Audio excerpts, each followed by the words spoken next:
আসসালামু আলাইকুম। আজকে আপনাদের সাথে একটা আজব একটা জিনিসের সাথে পরিচয় করে দিই। আজবই বলা চলে। এটা হলো একটা কয়েন। এর নাম হয়েছে নিনজা প্ল্যান্ট ফাইবার মশার কয়েন। ফাইবার মশার কয়েন। নামটা শুনলে বোঝা যাইতেছে এটার নিশ্চয়ই কোনো বৈশিষ্ট্য আছে। কয়েকটা আজকে আমি আনলাম। দোকানদার বললো এটা নতুন আসছে নেন। ভালোই। তো আনার পরে আমি একটু উৎসাহিত এটা খুলে আগে দেখছি এটা কি আছে না আছে। আপনাদের যাই হোক এইখান থেকে বাইরে দেখান। এই হলো কয়েন।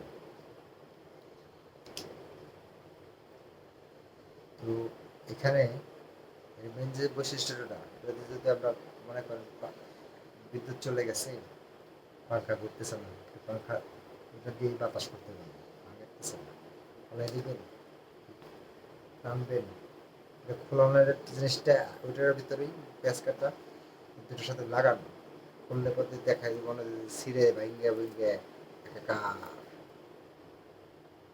দেখছেন তো ভাই কত বড় সাইজটা হয়েছে, হাতে বের পাইতেছি না।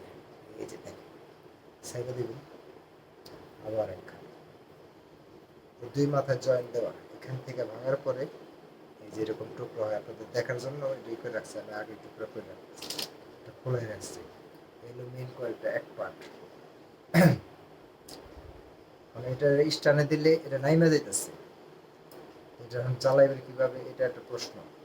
তো সেক্ষেত্রে এখানে এটা টানলে আপনার ছেড়ে দেওয়ার পরে এটা কাগজ যেভাবে ব্যবহার করতে হবে যাতে এটা পুরো ফাইবারের, তো এই একটা সুবিধা। আর এটা ফ্লেভারটা খুব ভালো, নাকে খুব কাছেও নেওয়া যায়। বাচ্চাদের যাদের বাচ্চা আছে, আমার ঘরে বাবুরা আছে যেখানে দেখাই, তারা ঘুমাইতেছে এখন, এই মশা লাগে, কারেন্ট থাকে না, ব্যবহার বিভিন্ন ভেজাল চালনা করতে হয়, সেক্ষেত্রে এই জন্য হলো কয়েলটা না। তো আজকে জ্বালায় দেখি এটা কি হয়, আশা করি মনে হয় ভালোই হবে। তো দর্শক রাখি,